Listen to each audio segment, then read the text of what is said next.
Tá, vamos lá. É até legal essa pergunta. No que é que difere sobre essa parte aí da reflexão sobre a ação, né?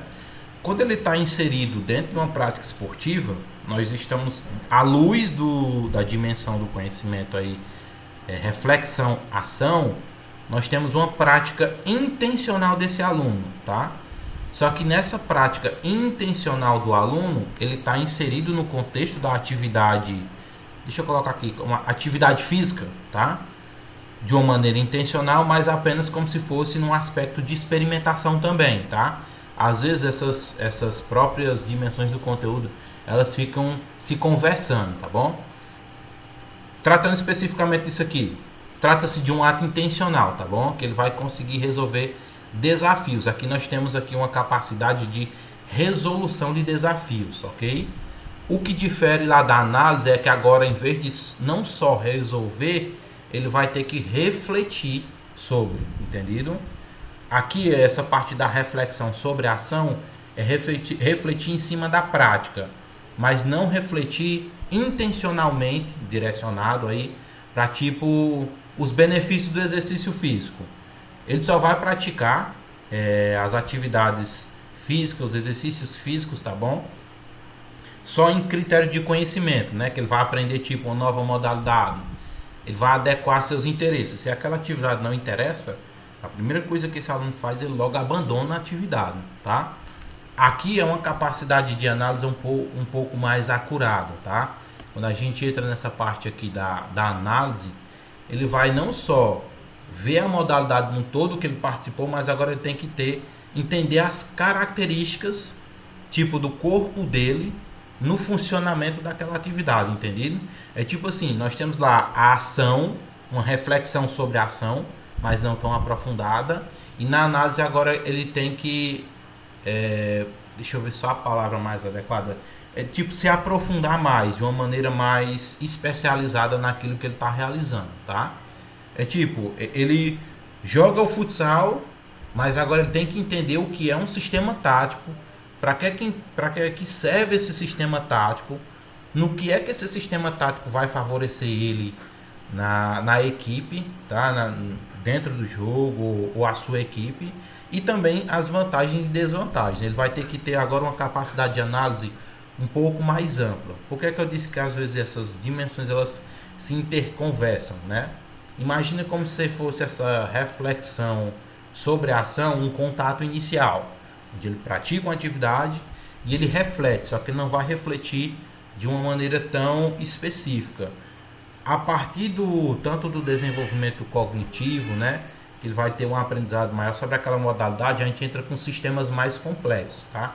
E aqui eu não estou colocando como sistema tático de jogo, não, mas um sistema mais complexo de análise da prática esportiva, do próprio sistema tático do jogo, dos benefícios que ele pode ter com aquela prática, tá bom? Então pense esse aspecto da análise como uma camada mais aprofundada da dimensão do conhecimento, tá? Por isso, uma coisa que eu acabei esquecendo de dizer, não pensem também que isso aqui tá construído de uma forma hierárquica, tá? Lá naquele mosaico que eu mostrei para vocês, só retornando aqui, tá? Nós temos aqui de forma elencada, só construída, mas não quer dizer que esse aqui é mais importante do que esse e vice-versa para os demais, tá bom? Em determinados momentos da disciplina, a gente vai começar com alguns aspectos de reflexão, depois de fruição, aí depois que você vem para a experimentação, ou você pode começar com a experimentação e já ir para uma reflexão e assim sucessivamente para uma análise, tá bom? Então, uma coisa que eu acabei esquecendo de dizer é que não há, pelo menos pela BNCC, uma forma de hierarquia dentro disso aqui. Quem é mais importante, quem é que deve ser mais considerado. Mas todos fazem parte do processo de dimensão dos conhecimentos. Tudo bem? Deu para entender aí, Pedro? Deu de boa. Às vezes vocês podem até me dar uma freada que eu falo demais, viu? Às vezes eu pego, já esclareci a dúvida, estou continuando me aprofundando no assunto, tá bom? Beleza. Acho que a gente também sempre fica nessa expectativa de que aprofundando mais, né, vai sanar de forma completa, né? É verdade, porque às vezes você teve uma dúvida, mas uma dúvida puxa a outra. Aí quando eu falo numa coisa, eu esclareci uma dúvida anterior, eu abro uma brecha para uma nova informação. É assim mesmo o processo de aprendizagem, né? E na dimensão do conteúdo, da compreensão, o que é que aquele conteúdo vai fazer, vai desenvolver aí nos meus alunos, né? Está também associada ao conhecimento conceitual, tá? Mas buscam compreender o lugar das práticas corporais no mundo. Que forma?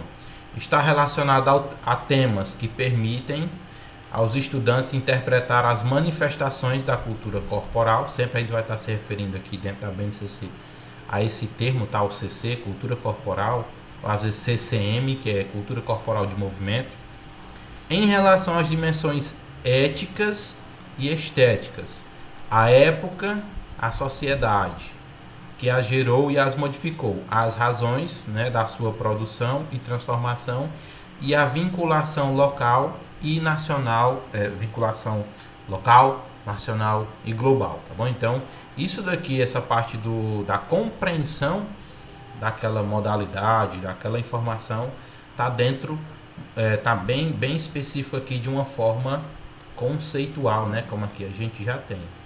É um entendimento conceitual. É tipo, pensa aqui na modalidade esportiva. Onde surgiu? Qual foi a época? A partir de quê? Mais um exemplo específico. Você vai pensar no voleibol. Voleibol. Quem foi que criou? Onde foi que criou? Por que criou? Né? Tinha aquela questão do inverno, rigoroso. Não, é o basquete, desculpa. Desculpa, é o basquete. Aí, então entra no exemplo aqui do basquete. Aí como foi que iniciou? Foi dessa forma, ela pediu que se fizesse umas atividades que, por conta do intenso frio daquela época, né? Não vou nem entrar muito nisso aí que vocês vão ver lá no basquete, mas surgiu dessa forma, aí eles acabaram usando o que? Não era nem cesto, o aro, quer dizer, né? Era um cesto de pêssego e por aí vai, tá bom? Então tá dentro da dimensão do conteúdo compreensão. E para que você possa realmente compreender determinada atividade, modalidade, informação, você tem que, de certa forma, conceituar, né? Conceituar é buscar essas informações para você entender de onde surgiu, para onde foi, por que é que está no meio do mundo, né? Beleza. Protagonismo comunitário. Na dimensão, qual seria o papel aqui da dimensão do conteúdo, né? No protagonismo comunitário? É onde atitudes e ações e conhecimentos necessários para a participação em decisões e ações orientadas, né, a democratizar o acesso das pessoas às práticas corporais. Então, quando a gente vê um protagonismo comunitário, a gente está falando aqui, não foi comigo que vocês pagaram, foi com outro professor, mas, por exemplo, vou falar aqui na disciplina de esporte e lazer, né? A gente sabe que todo mundo tem, é um direito da pessoa, ela reivindicar a sua prática de lazer, né? Ninguém vai trabalhar de domingo a domingo sem ter um tempo para lazer, até porque a gente tem uma jornada aí de 5 dias na semana de trabalho, né? Mais às vezes um período no sábado, dependendo do tipo de emprego, tá bom? Então aí a gente está falando muito como se fosse uma questão de direito, de lei, tá ok? Contempla a reflexão sobre as possibilidades a eles, né, que eles e a comunidade têm ou não de acessar uma determinada prática no lugar em que moram, os recursos disponíveis, que é o público e privado, isso daqui entra também em que, Kleber? É aquela parte das políticas públicas, tá? Só para ficar aqui mais, ok? Então, é os direitos que não só a pessoa, mas a comunidade em si tem de acessar determinada prática no lugar onde mora, tá? Para tal, os agentes envolvidos nessa configuração, entre outros, bem como as iniciativas orientadas a interferir no contexto em busca da materialização dos direitos sociais. Então, lembrem-se, tudo que a gente fala num contexto escolar, ele está dentro da escola, tá? Mas ele também tem que refletir aonde? Fora. E um dos principais pontos, ou um dos primeiros pontos que às vezes essa educação vai refletir, é na própria comunidade que essa pessoa convive. Tá? Então, tem uma comunidade, às vezes a comunidade não tem uma praça para prática de lazer, de atividade, de exercício físico, do que for. É um direito e aí faz parte do protagonismo, né? Alguém vai ter que reivindicar e para reivindicar ela vai ter tipo que ajuntar essa população da sua comunidade para poder ter essa prática, esse acesso. Tudo bem? Então, finalizando aí, esse daqui é o último ponto, né, dos 8 pontos ali das dimensões dos conteúdos que devem ser tratados com os nossos alunos lá no ambiente escolar, ok? E aí, é claro, dessa mesma forma, nós temos aqui um processo de interseção, né? Cadê o pontinho? Nós temos essa própria interseção aqui nas 3 bolinhas, mas nós temos as competências gerais da educação básica, que acabam por si só gerar as competências específicas, né, das áreas de linguagem e código, em detrimento aí dos conhecimentos gerados, bem como as competências específicas da educação física. E aí, consequentemente, competências gerais, que vai se equiparar ou se relacionar às competências gerais da educação básica. Então, qual seria aí as competências da educação física para o ensino fundamental? Tá? Compreender a origem da cultura corporal de movimento, tá? E seus vínculos com a organização da vida coletiva e individual. Nós temos aqui elencados cerca, se eu não me engano, de 8 competências para a educação física. Eu vou já mostrar a estrutura para vocês de primeiro até o 9º ano. Planejar, lembre-se que aqui são, vocês podem compreender basicamente também cada uma dessas competências como objetivos, porque olha o verbo, terceira pessoa do infinitivo, né? Que são aqui para gerar em nossos alunos, modificar, ok? Então, compreender a origem da cultura corporal de movimento e seus vínculos com a organização da vida coletiva e individual. Planejar e empregar estratégias para resolver desafios e aumentar as possibilidades de aprendizagem das práticas corporais. Cadê? Eu estou me perdendo no pontinho aqui. Além de se envolver no processo de ampliação do acervo cultural nesse campo.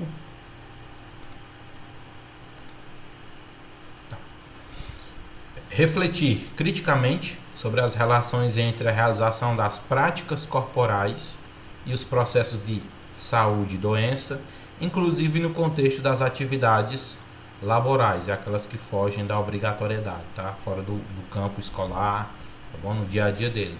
Identificar a multiplicidade de padrões de desempenho, saúde, beleza e estética corporal, analisando criticamente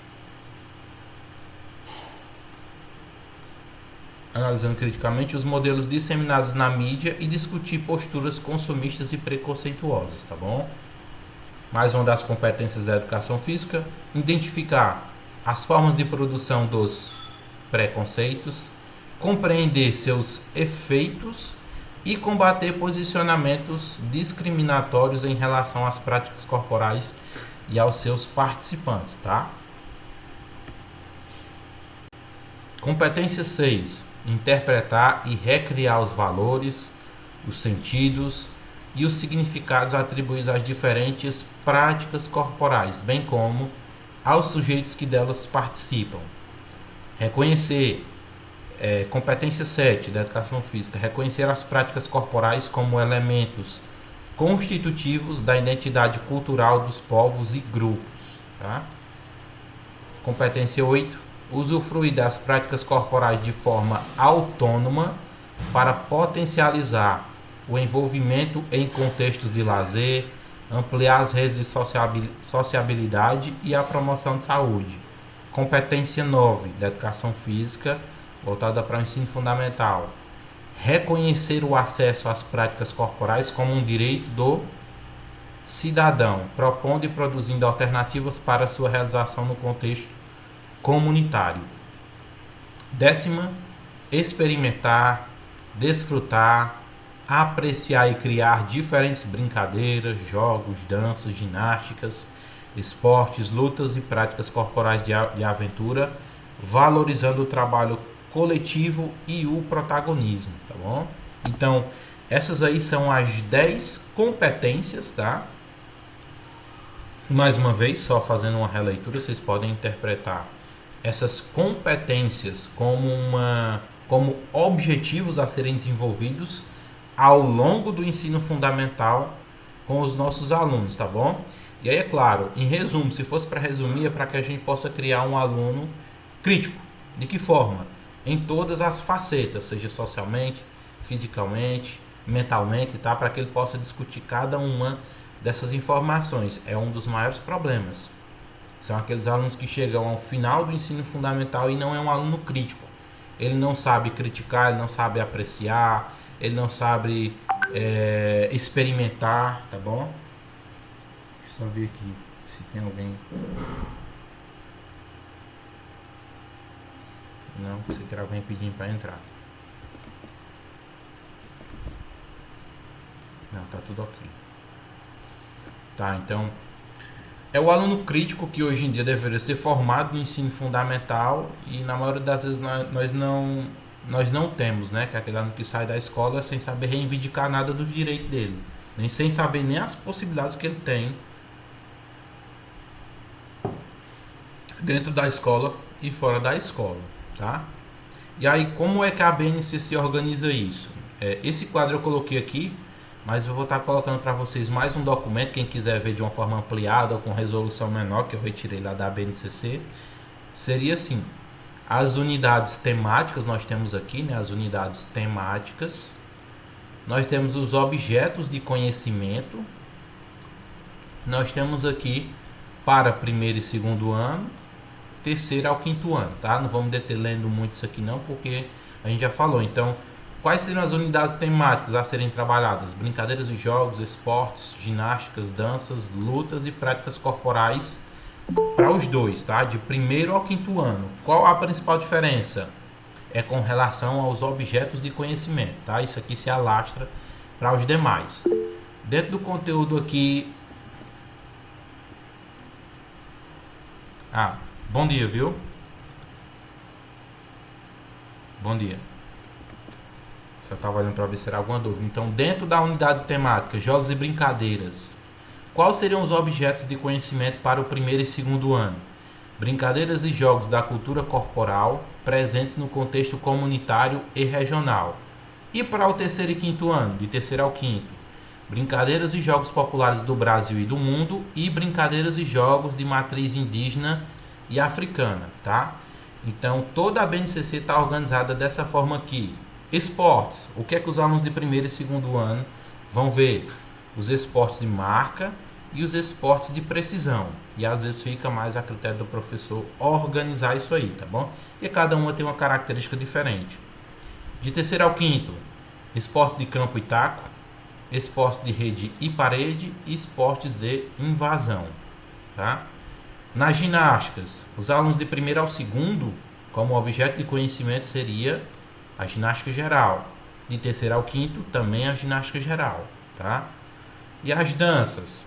Danças do contexto comunitário e regional para primeiro e segundo. Danças do Brasil e do mundo, né? Para o terceiro ao quinto. E danças de matriz indígena e africana também para o primeiro ao quinto. Com relação às lutas, a BNCC não traz nenhuma indicação de conteúdo para primeiro e segundo ano, nem lutas, nem práticas corporais de aventura. As práticas corporais de aventura, elas estão vedadas como conteúdo para o primeiro e segundo ano e terceiro, quarto e quinto, ok? As lutas somente para o primeiro e segundo ano. E de terceiro ao quinto, o que é que esses alunos vão ver no conteúdo lutas, né, na unidade temática? Qual seria o objeto de conhecimento? Lutas no contexto comunitário e regional e lutas de matriz indígena e africana. Muito cuidado, que com essa BNCC pode cair até uma questão disso aqui nos concursos, beleza? Tá, Kleber, e o que é que trata cada um desses aqui? Qual é a diferença? Vocês vão perceber que nós temos aqui as unidades temáticas, os objetos de conhecimento e... Vamos lá. Hoje eu quero terminar isso aqui.